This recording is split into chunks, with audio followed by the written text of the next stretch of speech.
Et avant de tourner vers la parole de Dieu, nous voulons prier. Notre Père céleste, merci pour ta parole qui nous fait connaître ta loi, ta volonté.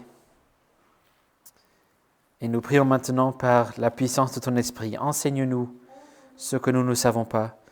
Donne-nous ce que nous n'avons pas. Et surtout, fais de nous ce que nous ne sommes pas.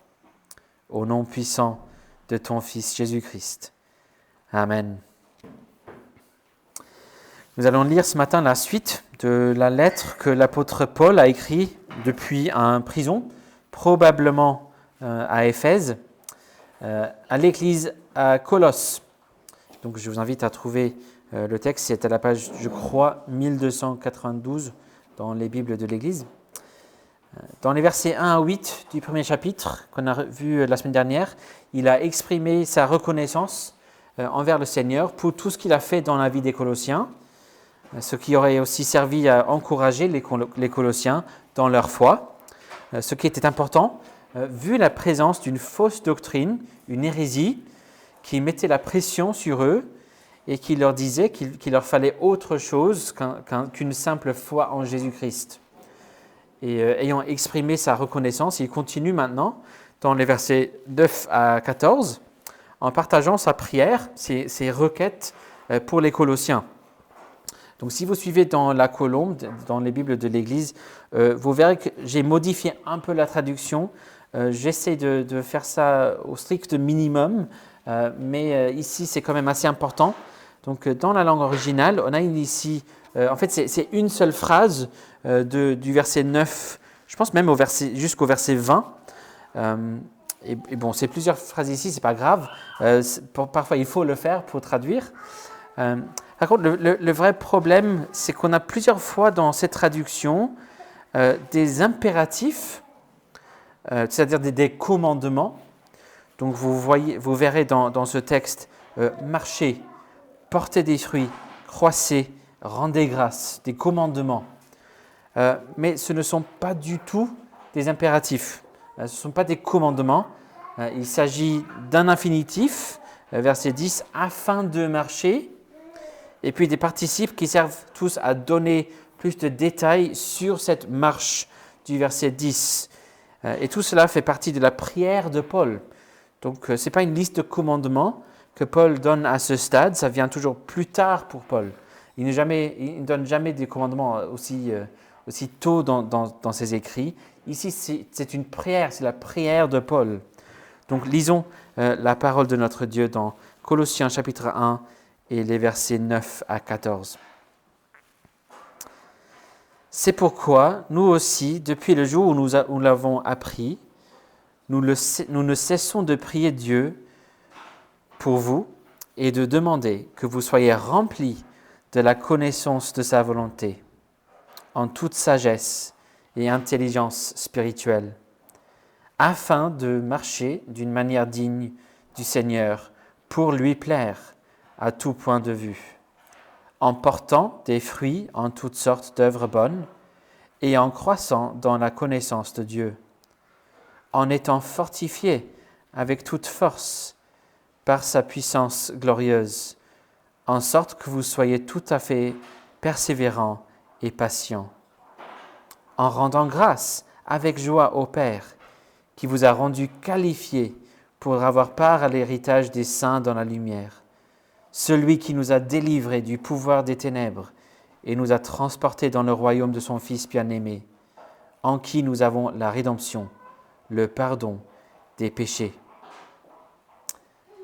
L'herbe sèche et la fleur se fanent, mais la parole de l'Éternel demeure éternellement. Amen. La semaine dernière, on a vu que par le biais des remerciements que Paul a exprimé concernant les Colossiens, au verset 1 à 8, il les a assurés que tout ce qu'ils sont en Jésus-Christ, et c'est tout ce qu'ils doivent être. Ils n'ont pas à chercher à être autre chose, ou à ajouter d'autres pratiques, ou à découvrir un secret, ou à acquérir une connaissance mystérieuse, ou à rendre culte aux anges. En Christ, ils ont tout ce qu'il faut avoir et ils sont tout ce qu'il faut être. Mais si c'est le cas, si j'ai déjà tout ce qu'il faut en Christ, pourquoi chercher à progresser ou à changer? Pourquoi prier? Pourquoi pas ne rien faire? Ou même pour aller plus loin, comme Paul anticipe dans la lettre à l'église à Rome, pourquoi pas demeurer dans le péché si on a la grâce et le pardon de Dieu?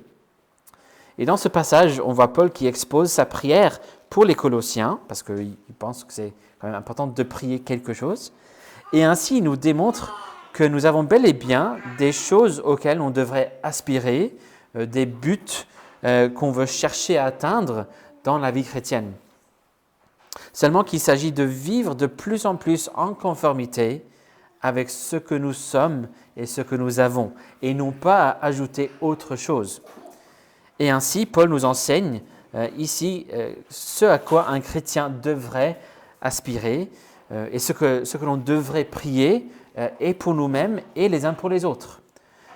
Donc si vous vouliez savoir que prier pour vous-même, pour votre progrès spirituel et pour vos frères et sœurs aussi en Christ, voici un excellent cours de maître dans la prière.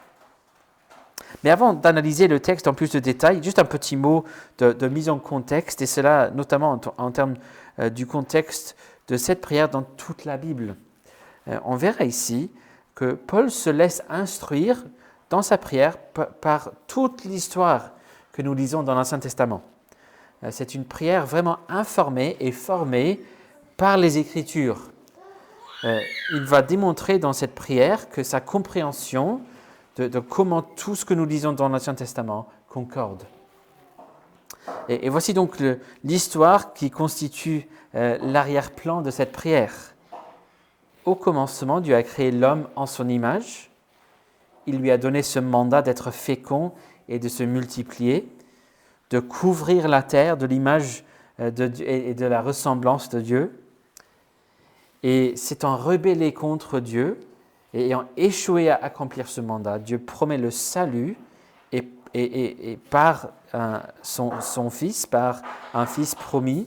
Et pendant des milliers d'années, il explique à son peuple et à travers son peuple à toute l'humanité ce que signifie ce salut qu'il a promis.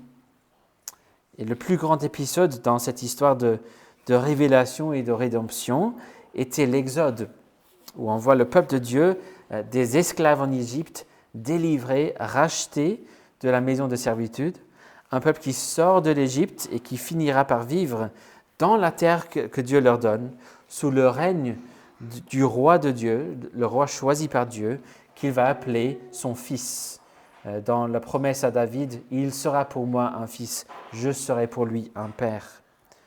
Et le but de tout cela, comme Moïse a exprimé devant le Pharaon, en l'appelant à libérer le peuple, était de laisser le peuple servir ou rendre un culte à Dieu. Et ainsi, nous voyons que le point culminant de l'Exode sera non pas l'arrivée dans la terre, mais surtout l'établissement du tabernacle. Et puis quand on arrive enfin au moment où on a un roi stable, une dynastie stable, dans la personne de Salomon, cette réalité prend une forme plus concrète dans la construction du temple. Ensuite, au fil des années et des siècles, les prophètes interprètent et expliquent ces épisodes à la lumière du salut ultime que Dieu a promis, le salut à venir. Non pas la délivrance d'Égypte et non plus de l'exil qui va venir à cause du péché d'Israël, mais un exode encore plus grand, une délivrance des ténèbres vers la lumière.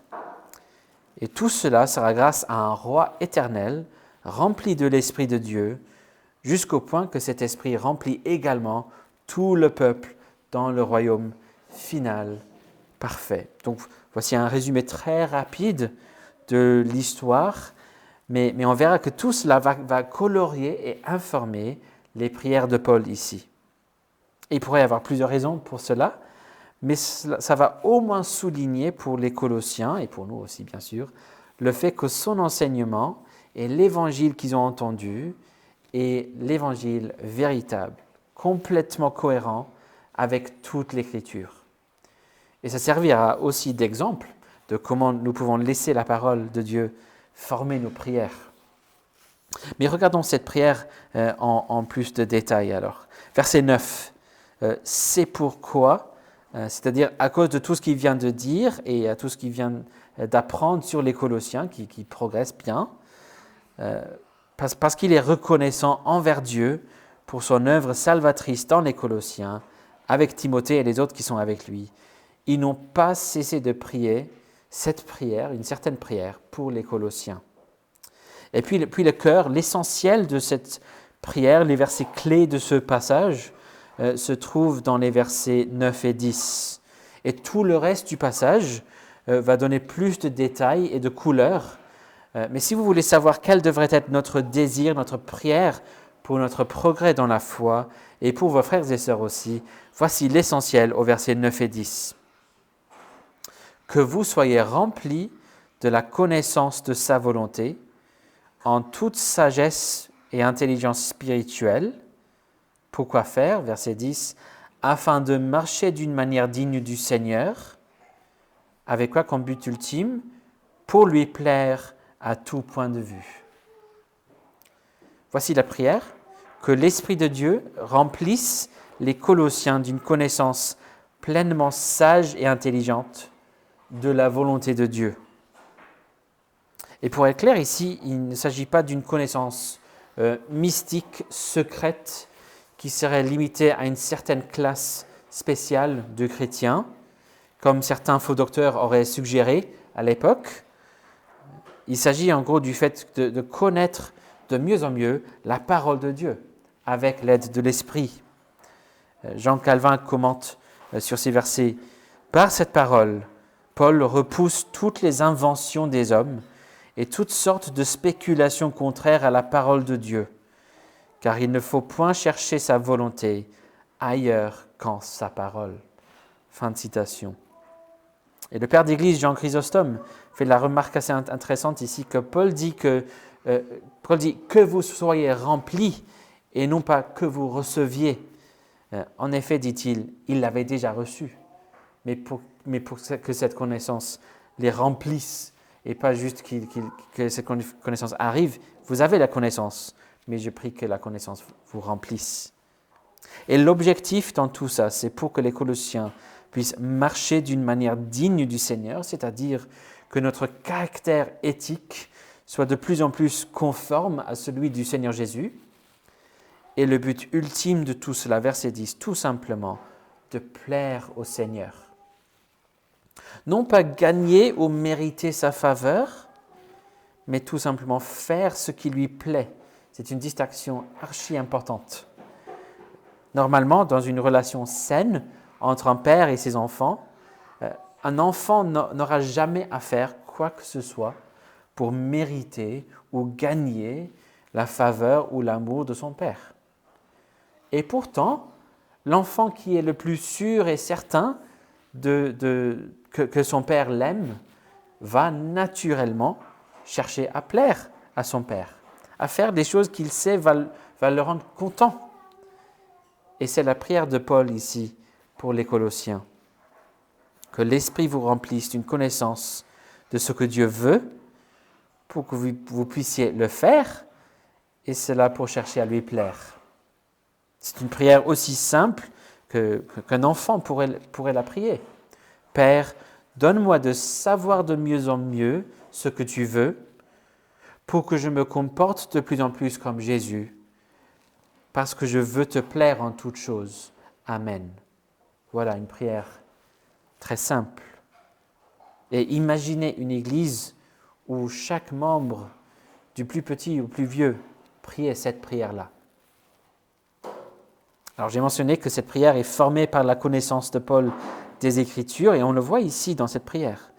Tout comme le but ultime du salut d'Israël était de pouvoir rendre un culte au Seigneur, au tabernacle et puis au temple, le langage de Paul ici fait écho au passage dans l'Ancien Testament qui parle de ceux qui étaient responsables pour la construction du tabernacle et du temple.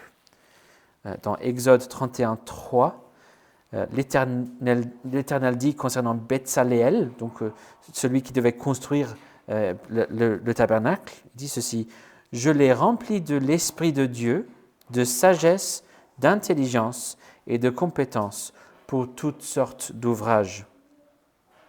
Et puis dans 1 Roi 7, 14, nous lisons concernant Hiram, le Tyrien, à qui le roi Salomon fait appel pour aider avec la construction du temple. Il était rempli de sagesse, d'intelligence et de connaissance pour faire toutes sortes d'ouvrages de bronze. Et maintenant, vous, le vrai temple de Dieu, dit Paul, temple de pierre vivante, peuple qui se consacre en tant que sacrifice vivant. La prière de Paul, c'est que vous soyez remplis de la connaissance de sa volonté en toute sagesse et intelligence donnée par l'Esprit, afin de marcher d'une manière digne de lui, afin de rendre par votre vie entière un culte qui lui soit agréable. Et puis tout ce qui suit dans ce passage, même jusqu'au verset 20 en fait, sert à donner plus de détails et de couleurs à cette prière, de pouvoir marcher d'une manière digne. Donc si vous ne gardez rien d'autre de la prédication, gardez au moins ça, gardez au moins la prière de versets 9 et 10. Mais il va expliquer maintenant à quoi ressemble une personne qui marche d'une manière digne du Seigneur. Et Paul va donner 4 éléments ici. Donc la deuxième moitié du verset 10, marcher en portant des fruits en toutes sortes d'œuvres bonnes. Donc l'écho de Exode et 1 Roi continue ça, là, toutes sortes d'œuvres bonnes. Et on trouve cette idée aussi partout dans la Bible. On a trouvé dans les paraboles de Matthieu 13, on trouve bien évidemment dans l'Épître aux Galates avec le fruit de l'esprit. Mais la croissance spirituelle est plutôt organique que mécanique. Ça ressemble à une plante. On cherche du fruit que produit l'Esprit en nous. Les bonnes œuvres qui plaisent au Seigneur sont les fruits de ce qu'il fait en nous et non pas quelque chose qu'il faut faire pour mériter sa faveur. Un arbre ne peut pas coller des fruits sur lui-même, il faut que ça vienne naturellement. Puis, marcher en croissant dans la connaissance de Dieu. On ne peut jamais séparer une véritable compréhension de la volonté de Dieu et de la parole de Dieu d'une véritable connaissance de Dieu, c'est-à-dire le fait de connaître personnellement ce Dieu. Comme le dit le prophète Osée, connaissons, cherchons à connaître l'Éternel, ou littéralement, connaissons, poursuivons la connaissance de Dieu. Et encore une fois, comme la semaine dernière, nous croisons cette paire de verbes, porter du fruit et croître, qui font écho au mandat donné à Adam et ensuite à Noé, soyez féconds, multipliez-vous, remplissez la terre. Et tout comme on a vu la semaine dernière que Paul se réjouissait que c'était enfin l'Évangile qui accomplit ce mandat par le fait de transformer des personnes dans le monde entier pour qu'ils redeviennent des images de Dieu, des gens qui ressemblent à son caractère. Ici, Paul prie il prie cette fécondité et cette croissance qui se voit non seulement dans le nombre de personnes converties, mais dans la transformation spirituelle des Colossiens, pour que ça se voit en eux, dans leur maturité spirituelle. Il est bien de désirer une croissance numérique dans l'Église, il n'y a rien de mal avec ça, mais nous voulons surtout voir un nombre croissant de personnes sauvées, réconciliées à Dieu, cherchant à lui plaire, mais il ne faut jamais rester là, on doit aussi chercher les fruits et la croissance de l'Évangile dans le cœur de chacun d'entre nous. Puis le troisième détail que Paul nous donne au verset 11, c'est pour marcher étant fortifié avec toute force par sa puissance glorieuse. Et donc, quelle serait l'utilité d'être fortifié avec toute force par la puissance de la gloire de Dieu lui-même? Quelle est la grande œuvre spectaculaire pour laquelle on aurait besoin d'une telle force divine? Verset 11. Persévérer avec patience. Ne sous-estimons pas notre besoin de l'aide de Dieu, tout simplement pour persévérer avec Jésus. Ne sous-estimons pas le besoin de ce frère-là, cette sœur-là, de l'aide et de la force de Dieu Tout-Puissant pour continuer dans la foi avec patience. Et ne vous trompez pas, on a tous besoin de toute cette puissance pour toute notre vie. Chacun de nous en aura besoin jusqu'au bout. Et donc prions pour cette puissance. Et vous aurez peut-être remarqué que dans ces quelques versets, Paul a utilisé le mot « tout » déjà 5 fois.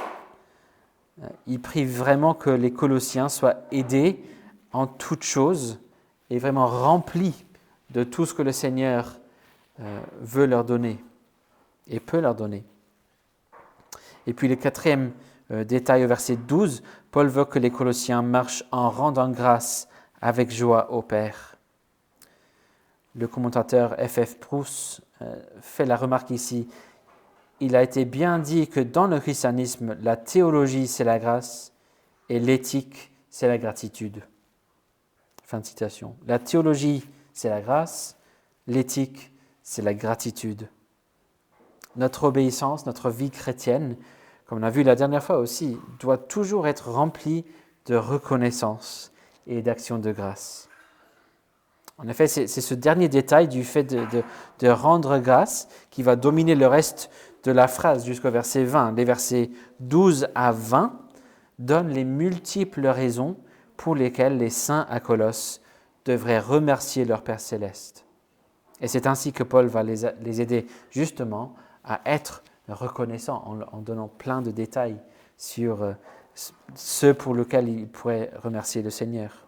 Donc verset 12, le Père vous a rendu capable, ou plutôt on pourrait traduire qualifié ou même digne, pour avoir part à l'héritage des saints dans la lumière. C'est exactement grâce à ça que vous avez la possibilité de marcher d'une manière digne. C'est lui qui vous a rendu digne et donc marcher d'une manière digne. Les commandements et les prières de Paul vont toujours être ancrés dans les indicatifs, les choses qu'il affirme déjà. Il vous a rendu digne, donc marchez d'une manière digne. Soyez ce que vous êtes. C'est toujours l'éthique selon Paul. Soyez de plus en plus ce que vous êtes déjà.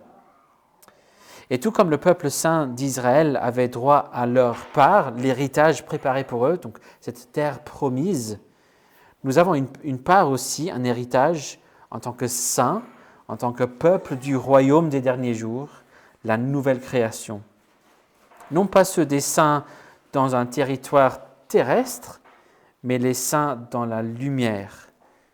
Nous qui avons vécu un exode non pas d'Égypte à Canaan, verset 13, mais l'exode ultime où l'on a été délivré du pouvoir des ténèbres et transporté non pas à un royaume terrestre, bien que c'était merveilleux pour le peuple d'Israël d'arriver enfin au jour où il vivait sous le règne d'un roi, un fils de Dieu, mais nous avons été transportés dans le royaume de son Fils bien-aimé, le Fils royal, ultime, promis à David, enfin arrivé à la lumière.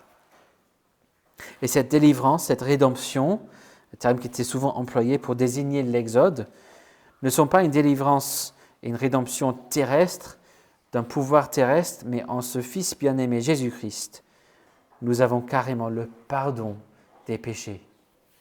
Voici notre rédemption. Comment donc ne pas être reconnaissant continuellement pour ces choses? Bon, comment? Sans l'aide de Dieu, voici comment. Tellement nous sommes faibles, tellement on a besoin de la toute-puissance de Dieu pour nous aider à persévérer, tellement on a besoin de prier que notre Père nous aide. Nous voyons donc dans ce passage que Paul prie que le Père donne aux Colossiens de marcher d'une manière digne du Seigneur et de lui plaire, et qu'il le fasse en portant des fruits et en croissant avec l'aide de la puissance de Dieu, et tout cela dans un esprit de reconnaissance perpétuelle pour leur rédemption. Et comme j'ai dit, c'est un excellent modèle pour nos prières, pour nous-mêmes et les uns pour les autres. Souvent, quand on entend des enseignements sur la prière, on dit, et à juste titre, que le Seigneur répond toujours aux prières de son peuple, mais parfois la réponse qu'il donne dans sa sagesse supérieure sera non. Parce que ce n'est pas sa volonté. Et ce qui est magnifique avec cette prière, et les prières que nous pouvons suivre des Écritures, c'est que vous pouvez être sûr qu'il ne vous dira jamais non.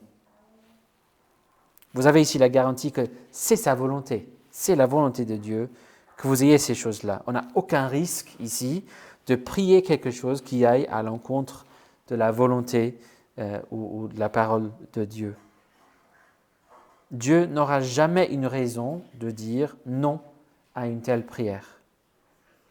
On ne sait pas forcément exactement comment il va exaucer cette prière, mais c'est absolument sûr qu'il le fera.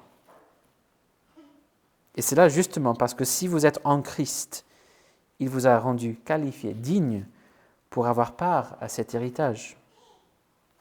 En lui, vous avez le pardon des péchés, vous êtes des saints dans la lumière.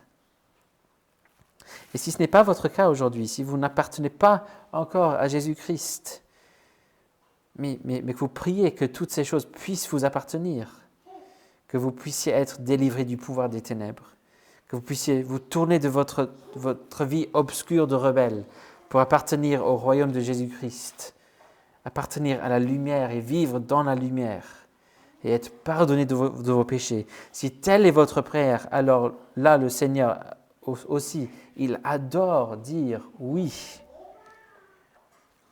Et donc, dans les deux cas, que vous soyez déjà là ou pas encore là, je vous exhorte à venir à lui dans la prière. Apprenez à prier ici avec Paul et offrez ces prières, ces désirs au Père. Et comme Jésus a dit, je ne jetterai jamais dehors celui qui vient à moi. Ça lui plaît justement d'entendre ces prières et de les exaucer. Que ce soit donc une première étape pour chacun de nous ici présents cette semaine, de chercher à plaire à Dieu et en lui offrant cette prière, avec la foi et la certitude qu'il répondra « Mais oui, bien sûr ». Et qui sait ce qu'on verra dans nos vies, dans les mois à venir, si telle est notre prière. Amen. Prions. Notre Père, nous voulons te servir fidèlement, nous voulons te plaire. Donne-nous de nous accrocher à Jésus-Christ et à écouter ta parole de plus en plus assidûment pour que nous puissions connaître ta volonté, pour que nous puissions la faire et te plaire. Et nous prions cela non pas pour chercher à mériter ton amour, mais avec l'assurance que tu nous as rendus dignes de nous approcher de toi en ton Fils bien-aimé, Jésus-Christ, en qui nous avons le pardon de nos péchés. Et c'est à ta gloire seule que nous te prions ces choses. Amen.